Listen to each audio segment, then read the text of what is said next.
Qu'est-ce que vous retiendrez de ces années en Meurthe-et-Moselle? Une année, 3 années effectivement très denses, à la fois sur le plan de l'actualité, comme j'ai pu l'évoquer, avec des crises quand même importantes qu'a connu le département, et puis des dossiers de fond très importants sur le domaine industriel, sur les sujets de décarbonation, là récemment avec la discussion sur le volet mobilité du contrat de plan État-région, et puis bien évidemment tous les projets immobiliers qu'on a sur le département, sur la métropole, puis l'implantation d'entreprises, j'ai cité Carbios, voilà, il y a d'autres dossiers importants avec des entreprises industrielles qui sont à la fois performantes, qui sont tournées vers l'avenir et qui donnent beaucoup d'espoir, je pense, aux Meurthe-et-Mosellans pour le développement futur de ce département. Alors on ressent beaucoup d'émotions de la part de vos équipes, d'élus, même de syndicats, de police. Ça vous touche, toutes ces marques?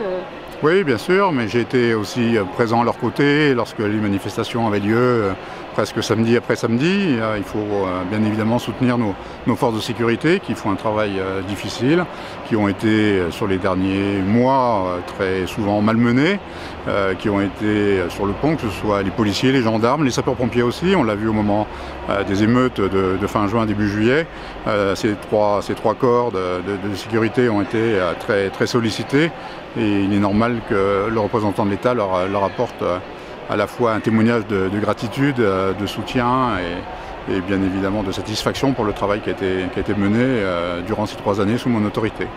La suite, pour vous, monsieur le préfet, vous ne connaissez pas encore votre Non, réputation? vous savez que les nouvelles règles de la fonction publique font qu'on remet en quelque sorte un petit peu en jeu. Et donc voilà, dans quelques semaines, j'aurai sans doute une nouvelle affectation. Je pense, je l'espère, au sein du ministère de l'Intérieur, qui est mon ministère de cœur. Ça fait 30 ans que j'y suis, que j'y œuvre, d'abord comme sous-préfet pendant une vingtaine d'années, comme préfet depuis 11 ans. Et donc voilà, j'espère rester dans ce beau ministère qui est celui à la fois de l'actualité puis de la sécurité de nos concitoyens, qui est aussi un des premiers impératifs qu'attendent nos concitoyens.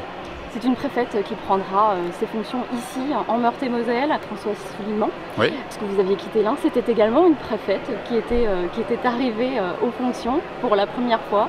Oui, le président de la République a souhaité promouvoir la féminisation du corps préfectoral. Alors elle l'a été par le passé.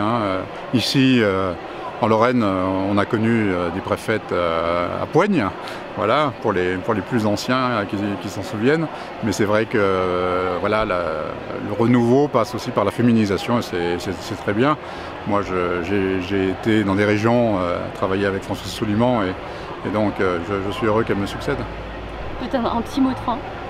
Écoutez, moi j'ai été très heureux pendant ces 3 ans passés en Meurthe-et-Moselle.